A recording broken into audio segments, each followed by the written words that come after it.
വന്നോ ദിയാസന, എനിക്കറിയാം കൊണ്ടുവരും, നീ അത് മറക്കാൻ വേണ്ടി. പക്ഷെ അതിന്റെ പുറകെ ഞാൻ ഉണ്ടായിരിക്കും ദിയാസന. നീ എന്റെ വീട്ടിൽ വന്നിട്ടില്ല, ശരി, സമ്മതിച്ചു, തീർന്നില്ലേ? പക്ഷെ നീ ടെസ്റ്റ് ചെയ്യൂ. ഈ സാധനവും മിസ്സായത് തികച്ചും ദിയാസനയുടെ കയ്യിൽ നിന്ന് തന്നെയാണ്. പല പല യൂട്യൂബ് ചാനലിലും കയ്യിലെത്തിയെന്ന് ഞാൻ വിശ്വസിക്കുന്നുണ്ട്. ചൊറിയാൻ നിന്നാ ഞാൻ ഇതും കൂടെ കൊണ്ടിടും. പെൺകൊച്ച് വളർന്നിരിക്കുന്നതുകൊണ്ട് മാത്രമാണ് ഞാൻ മിണ്ടാതിരിക്കുന്നത്. നീ കൂടുതൽ ചൊറിയാൻ നിന്ന് കഴിഞ്ഞാൽ ഇപ്പം ഒരു വല്ലാത്ത രീതിയിലൊരു. പ്രിയമുള്ളവരെ, നമ്മുടെ സജിന താഴിയുടെ, നമ്മളുടെ ഫിറോസുക്കായുടെയും റസുൽ പൂക്കുട്ടിയുടെയും ഒക്കെ സ്വന്തം സജിന താഴിയുടെ പുതിയൊരു വെല്ലുവിളി വീഡിയോ വന്നപ്പോണ്ട്. അപ്പോൾ ദിയക്കെതിരായിട്ടാണ് വന്നേക്കുന്നത്. അപ്പോൾ ആ വീഡിയോ ആണ് നിങ്ങളുടെ മുമ്പിലേക്ക് ഞാൻ വെക്കുന്നത്. അപ്പം കുറച്ച് ഏതാനും നിമിഷങ്ങൾക്ക് മുമ്പാണ് ഈ വീഡിയോ അവർ ഔട്ട് ചെയ്തേക്കുന്നത്. അപ്പോൾ നിങ്ങൾ ഇതൊന്ന് കണ്ടു നോക്ക്. എന്നിട്ട് നിങ്ങളുടെ അഭിപ്രായങ്ങൾ എന്തെങ്കിലും ഉണ്ടെങ്കിൽ കമന്റായി രേഖപ്പെടുത്തു. അതിനോടൊപ്പം നമ്മളെ സപ്പോർട്ട് ചെയ്യുന്ന കാര്യം കൂടി ഒന്ന് പരിഗണിക്കണം എന്ന് ഞാൻ പറയുകയാണ്. വോയിസ് റെക്കോർഡ് വന്ന് ഇറങ്ങിക്കൊണ്ടിരിക്കുക. അത് ദയവ് ചെയ്ത് നിങ്ങൾ ഈ യൂട്യൂബ് ചാനൽസുകാരെ ഇടുന്നത് എത്രയോ ഞങ്ങളുടെ വോയിസ് റെക്കോർഡ് എല്ലാം നിങ്ങൾ ചാനലുകാരെ ഇടുന്നുണ്ട്. പക്ഷെ ഇത് നിങ്ങൾ ലീഗൽ വശം മനസ്സിലാക്കാതെ നിങ്ങൾ ഈ ലീക്കായ ഈ വോയിസ് റെക്കോർഡ് 17 വയസ്സുകാരിയായ കുട്ടിയുടെ വോയിസ് റെക്കോർഡും എന്റെ വോയിസ് റെക്കോർഡും ഇപ്പം പല ചാനലിൽ കിടന്ന് പോയിക്കൊണ്ടിരിക്കുകയാണ്. പക്ഷെ നിങ്ങൾ ഒരു കാര്യം മനസ്സിലാക്കുക, ആ കുട്ടിയുടെ പേര് വരെ അതിനകത്ത് വന്നിട്ടുണ്ട്. നമ്മൾ ഒരു എവിടെയെങ്കിലും ഒരു കുട്ടിക്കോ അല്ലെങ്കിൽ ആർക്കെങ്കിലും ഇങ്ങനത്തെ ഒരു സംഭവം നടന്നാൽ നമ്മൾ അതിജീവിത എന്നാ പറയുന്നത്. പേര് പോലും നമ്മൾ ആരുടെയും പറയില്ല. പിന്നെ ഇത് കേസ് നടക്കുന്ന സബ്ജക്റ്റ് ആയതുകൊണ്ട് ഞാൻ ഈ കാര്യം പോലും ഇങ്ങനൊരു സംഭവം നടന്നിട്ടേ ഉള്ളൂ. എനിക്ക് വേണമെങ്കിൽ ഇത് തെളിവിന് വേണമെങ്കിൽ അന്ന് എടുത്തിടാം, എവിടെ വേണമെങ്കിലും എനിക്ക് മീഡിയ എടുത്തിടാം. പക്ഷെ എനിക്കിത് കേസ് നടക്കുന്നതുകൊണ്ട് ഇത് ഇങ്ങനത്തെ ഒരു ലീഗൽ വശത്തിൽ ഇങ്ങനെ ചെയ്തുകൂടാ എന്നുള്ളത് അറിയാവുന്നത് കൊണ്ട് മാത്രമാണ് ഞാനിത് പ്ലേ ചെയ്യാത്തതും അല്ലെങ്കിൽ മറ്റുള്ളവർ കേൾപ്പിക്കാഞ്ഞതും. ഇത് എന്റെ വിശ്വാസത്തോടെ ഞാൻ 2 ചാനലിന് കൊടുത്തിട്ടുണ്ടായിരുന്നു. കാരണം വെച്ച് കഴിഞ്ഞാൽ ഇത് എന്റെ സത്യാവസ്ഥ മനസ്സിലാക്കാൻ ഇതാണ് സംഭവം എന്ന് പറഞ്ഞുകൊണ്ട്. പക്ഷെ അവരും അത് തന്നെ അവരുടെ ലീഗൽ വശം അവർക്ക് അറിയാവുന്നതുകൊണ്ട് ആ ചാനലുകാർ ഇട്ടിട്ടില്ല. അവരും അത് പറയുന്നുണ്ട്. പിന്നെ ഈ സാധനവും മിസ്സായത് തികച്ചും ദിയാസനയുടെ കയ്യിൽ നിന്ന് തന്നെയാണ്. പല പല യൂട്യൂബ് ചാനലിലും കയ്യിലെത്തിയെന്ന് ഞാൻ വിശ്വസിക്കുന്നുണ്ട്. കാരണം ഞാൻ സ്റ്റേഷനിൽ പറഞ്ഞതുപോലെ തന്നെ ഞങ്ങളുടെ പല തെളിവ് സഹിതം പല കാര്യങ്ങളും ദിയാസനയുടെ കയ്യിലുണ്ട്. ഞങ്ങൾ തന്നെ അവിടെ നിന്ന് ഞങ്ങൾ അവിടെയും ഇവിടെയും നിന്ന് കളിച്ച് ഞങ്ങൾ തമ്മിൽ അടി ഉണ്ടാക്കുന്ന സിറ്റുവേഷനിൽ പോലും വെൽ പ്ലാൻഡ് ആയിട്ടാണ്, ഫുൾ റെക്കോർഡ് ചെയ്യിച്ചിട്ടാണ് ഇതെല്ലാം പറയിപ്പിച്ച് വെളിയിലാക്കിക്കൊണ്ടിരിക്കുന്നത്. അപ്പൊ അദ്ദേഹം പറഞ്ഞ കാര്യം എന്നെ ട്രിഗർ ചെയ്യിപ്പിക്കുന്ന രീതിയിൽ ഓരോ കാര്യങ്ങൾ പറയും, ഞാൻ ഓരോന്ന് പറയും. അപ്പൊ അത് കേൾപ്പിച്ച് അദ്ദേഹത്തിനെ കേൾപ്പിക്കും. അപ്പൊ അയാൾക്ക് ട്രിഗർ ചെയ്തിട്ട് അയാൾ അത് അടുത്ത പുള്ളി വന്ന് അടുത്ത വോയിസ് റെക്കോർഡ് ഇറക്കും. ഇങ്ങനെ അങ്ങനത്തെ വോയിസ് റെക്കോർഡുകളൊക്കെ ഇറങ്ങുന്നതിന്റെ കാരണം നിങ്ങൾ മനസ്സിലാക്കുക, തികച്ചും ദിയാസനയുടെ കാര്യങ്ങൾ മറപ്പിക്കാൻ വേണ്ടിയിട്ട്. ദിയാസന ഇപ്പൊ കുറെ ഡേറ്റിന്റെ കുറെ സംഭവങ്ങൾ ഞാൻ പറഞ്ഞു, നീ എന്റെ വീട്ടിൽ വന്നിട്ടില്ല, ശരി, സമ്മതിച്ചു, തീർന്നില്ലേ? പക്ഷെ നീ ടെസ്റ്റ് ചെയ്യൂ. വീണ്ടും ഞാൻ പറയുന്നു, നീ ടെസ്റ്റ് ചെയ്യാനല്ലേ പറഞ്ഞു. ഇപ്പം ഞാൻ തെറ്റ് ചെയ്തിട്ടില്ല എന്ന് ഉറപ്പ് എനിക്കുണ്ടെങ്കിൽ ഞാൻ ഈ നിമിഷം വന്ന് ചെയ്യുമെന്ന് ഞാൻ പറഞ്ഞിട്ടുണ്ടല്ലോ. എനിക്ക് എന്നല്ല ഒരു വിശ്വാസമുണ്ട്. പക്ഷെ എന്താ ദിയക്ക് ഒരു വിശ്വാസം ഇല്ലേ? അത് മറയ്ക്കാൻ വേണ്ടി ദിയാസനെ കാണിച്ചു കൂട്ടുന്ന മണ്ടത്തരവും തെണ്ടിത്തരവും തന്നെ പറയാം. കാരണം ഇപ്പൊ കാണിച്ച ഈ വോയിസ് റെക്കോർഡ് ലീക്ക് ആക്കിയിട്ടുണ്ടെങ്കിൽ പല ചാനൽസുകാരുടെ കയ്യിലും ആ വീഡിയോ വോയിസ് റെക്കോർഡ് കിട്ടിയിട്ടുണ്ടെങ്കിൽ നിങ്ങൾ മനസ്സിലാക്കാൻ ഞാൻ നിങ്ങളെല്ലാം ബഹുമാനിച്ച് തന്നെ പറയുന്നത്, യൂട്യൂബ് ചാനൽസിൽ നിങ്ങൾക്കുള്ള വരുമാനം, നിങ്ങളുടെ കാര്യങ്ങളൊക്കെ. പക്ഷെ നിങ്ങൾ ലീഗൽ വശം മനസ്സിലാക്കാതെ നിങ്ങൾ അത് പ്ലേ ചെയ്യരുത്. അങ്ങനെ പ്ലേ ചെയ്തിട്ടുള്ളവരെല്ലാം ദയവ് ചെയ്ത് ഡിലീറ്റ് ചെയ്യണം. അല്ലെങ്കിൽ ഇത് കേസ് വഴി പോകുന്നതാ, ഇത് ആര് വഴി വന്നു, എങ്ങനെയാണെന്നുള്ള എല്ലാം വെളിയിൽ വരും. നിങ്ങളും കൂടെ നിങ്ങളെ ചാനലും കൂടെ പൂട്ടുന്ന രീതിയിലായിരിക്കും. ഇപ്പം എത്രയോ വോയിസ് കൂടി ഞങ്ങളതെല്ലാം വന്നു, അത് ഓക്കെ, അത് അവിടെ കിടന്ന് ഇതായിക്കൊണ്ടിരിക്കുന്നുണ്ട്. പക്ഷെ അതുപോലെ ഒരു ബ്ലാക്ക് മെയിലിംഗ് ആണെന്ന് തോന്നുന്നു ഇത്താടെ ലക്ഷ്യം. അതൊക്കെ അവിടെ കേട്ടെ. ഇത്തായെ കുറിച്ച് പറയുകയാണെങ്കിൽ ഇത്ത ഈ ഒരു ഇന്റർവ്യൂവിനകത്ത് വന്നിരുന്ന് കരഞ്ഞു മെഴുകി, മറുനാടന്റെ ഒരു ഇന്റർവ്യൂവിനകത്ത് വന്നിരുന്നിട്ട് ഭയങ്കരമായിട്ട് കരഞ്ഞങ്ങ് മെഴുകുന്നുണ്ട്. ആ വീഡിയോ കണ്ടു കഴിഞ്ഞാൽ തോന്നും എല്ലാവരും പിന്നെ അയ്യോ ഇത്ത അങ്ങ് പാവമാണോ, ആ പാവമാണോ. അതിന്റെ ഒരു ശകലം എടുത്ത് നമ്മൾ ഇൻസ്റ്റാഗ്രാമിൽ ഒന്ന് റിയാക്ട് ചെയ്തപ്പോഴത്തേക്ക് ഇവരെ സപ്പോർട്ട് ചെയ്തുകൊണ്ട് കുറച്ച് ആൾക്കാർ വന്നു, എന്നാൽ അവർക്ക് എഗെയിൻസ്റ്റ് ആയിട്ടും കുറച്ച് ആൾക്കാർ വന്നപ്പോൾ ഉണ്ടായിരുന്നു കേട്ടോ.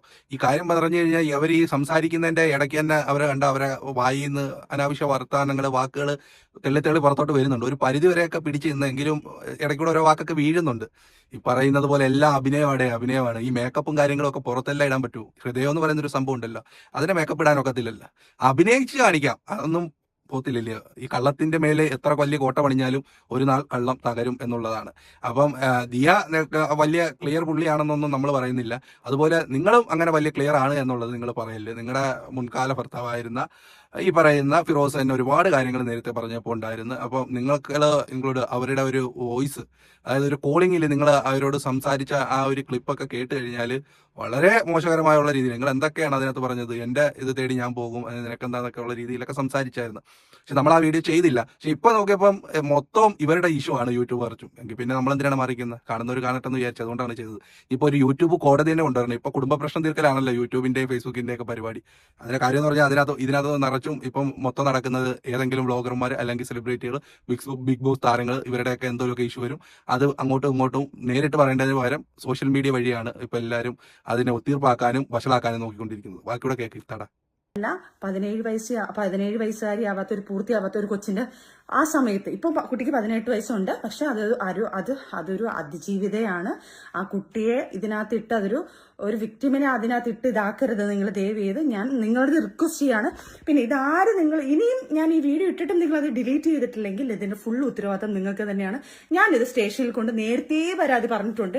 ഇങ്ങനെ റെക്കോർഡ്സ് കാര്യങ്ങൾ, എന്റെ പേഴ്സണൽ കാര്യങ്ങൾ ലീക്കാവും, എനിക്ക് പേടിയുണ്ട്, പ്രത്യേകിച്ച് ഇങ്ങനത്തെ കുറെ കാര്യങ്ങളുണ്ടെന്ന് ഞാൻ നേരത്തെ അന്നേ ഞാൻ കേസ് ഫയൽ ചെയ്ത് വെച്ചുകൊണ്ട് എന്തായാലും എന്റെ തലയിൽ വരുത്തില്ല.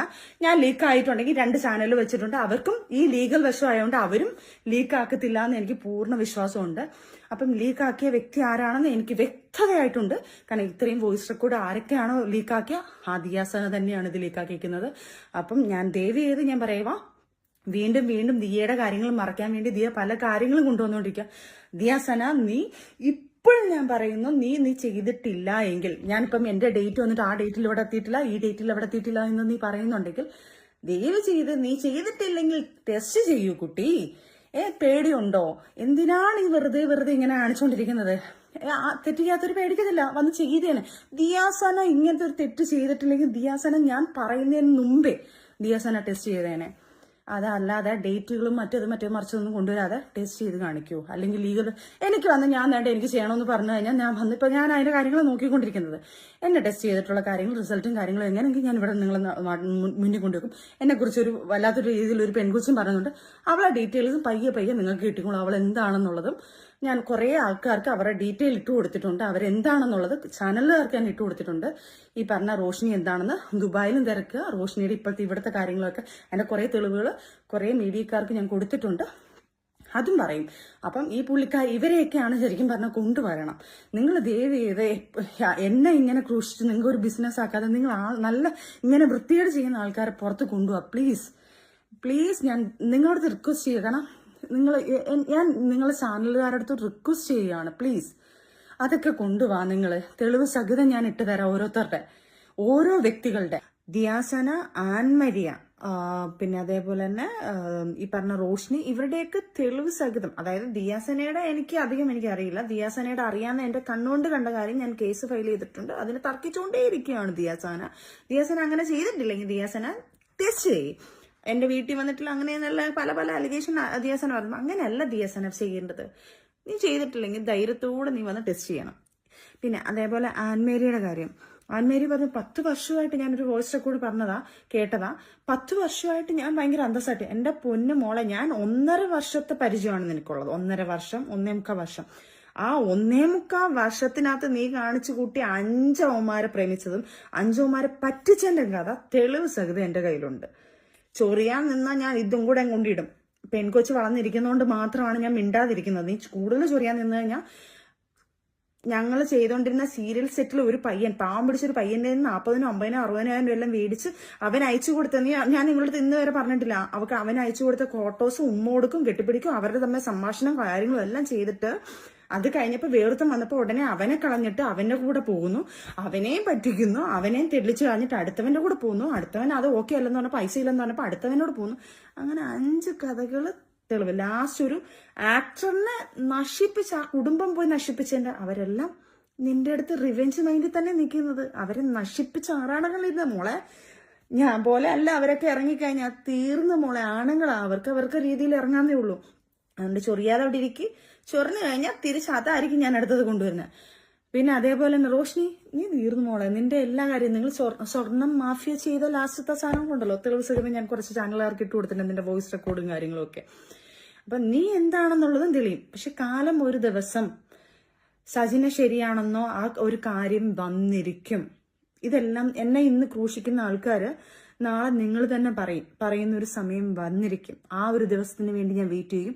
ആ ദിവസം വരെ ഞാൻ ജീവനോടെ നിൽക്കുകയും ചെയ്യും.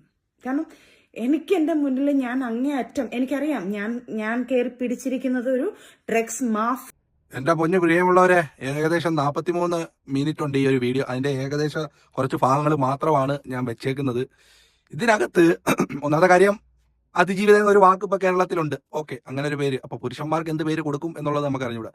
പെണ്ണായി ജനിച്ചാൽ മതി. ഈ ഇച്ചിരി ആക്ടറും അല്ലെങ്കിൽ ഇതേപോലെ ഒന്ന് സെലിബ്രിറ്റി ഒക്കെ ഒന്ന് ആയിക്കഴിഞ്ഞാൽ പിന്നെ ആരെയും ആർക്കും പറ്റിക്കാവുന്ന സ്ഥിതിയാണോ എന്നുള്ളതാണ്. 5 ആണുങ്ങളെയൊക്കെ പുഷ്പം പോലെ പറ്റിച്ച് അവരെ എന്ന് കാശടിച്ച കാര്യമൊക്കെ എന്റെ കൂളായിട്ടാണ് പറയുന്നത് ഓരോരുത്തർ. ഇവരൊക്കെ ഒരു സംഘമായിരുന്നു കേട്ടോ. ഇപ്പൊ തെറ്റിപ്പിരിഞ്ഞപ്പോഴാണ് തൊപ്പിയുടെ ഗ്യാങ്ങിന്റെ വിട്ട് ഇപ്പൊ പുറത്ത് വന്ന് പരസ്പരം അങ്ങോട്ടും ഇങ്ങോട്ടും വീഴ്പ്പലക്കുന്നത്. എല്ലാ എണ്ണവും ഇതാണ് സംഭവം. എല്ലാം ഒരുമിച്ച് നിന്നുകൊണ്ട് ഇതൊക്കെ എത്ര കാലത്തേക്കാണ് എത്ര സമയത്തേക്കാണ്? ഈ ചുറുചുറുക്കും കാര്യങ്ങളും ഒക്കെ എത്ര പ്രായം വരെ നിൽക്കും? എത്രയൊക്കെ മേക്കപ്പ് ഇട്ടാലും കുറച്ചൊക്കെ അങ്ങ് കഴിയും. അത് സ്വാഭാവികമാണ്. പണ്ഡിതനും പാമരനും കാശുള്ളവനും കാശില്ലാത്തവനും എല്ലാം വീണ് പോകുന്നൊരു കേസിട്ടാണ് ഈ ഒരു കേസിട്ട്. പക്ഷെ അതൊരു നിത്യ തൊഴിലായി എടുത്തുകൊണ്ട് നടക്കുമ്പം അത് നല്ലതാണോ ഇല്ലയോ എന്നുള്ളത് നിങ്ങൾ തന്നെ പറ. എന്തായിരുന്നാലും ഇവരെയൊക്കെ ഇൻഫ്ലുവൻസറായി കാണുന്ന അവസ്ഥയാണല്ലോ നമ്മുടെ നാട്ടിൽ ഇന്ന് ഉള്ളത് എന്നാണ് എനിക്ക് മനസ്സിലാകാത്തത്.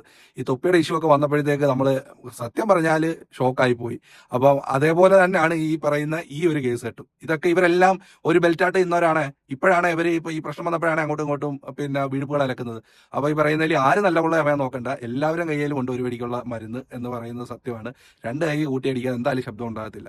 എന്തായിരുന്നാലും ഇതിന്റെ നിജസ്ഥിതികൾ ഓരോന്നോരോന്നായി പുറത്തു വരട്ടെ. എല്ലാവരും തെളിവുകൾ അങ്ങോട്ടും ഇങ്ങോട്ടും വാരി എറിയട്ടെ, എല്ലാം ചെയ്യട്ടെ, നമുക്ക് കണ്ടന്റുകൾ തരട്ടെ. അപ്പൊ ഇതിനിടയ്ക്ക് നമുക്ക് വീണ്ടും ചെയ്യാൻ എന്റെ വീഡിയോസുകൾ. അപ്പൊ നിങ്ങൾ എല്ലാവരും അവസാനം വരെ കണ്ട എല്ലാവർക്കും നന്ദി പറയുന്നു. അപ്പൊ നമ്മളൊന്ന് സപ്പോർട്ട് ചെയ്യുന്ന കാര്യം പരിഗണിക്കുക. വേറൊരു ടോപ്പിക്കുമായി നമുക്ക് വീണ്ടും കാണാം. അതുവരെയും എല്ലാവർക്കും ബൈ. Thank you.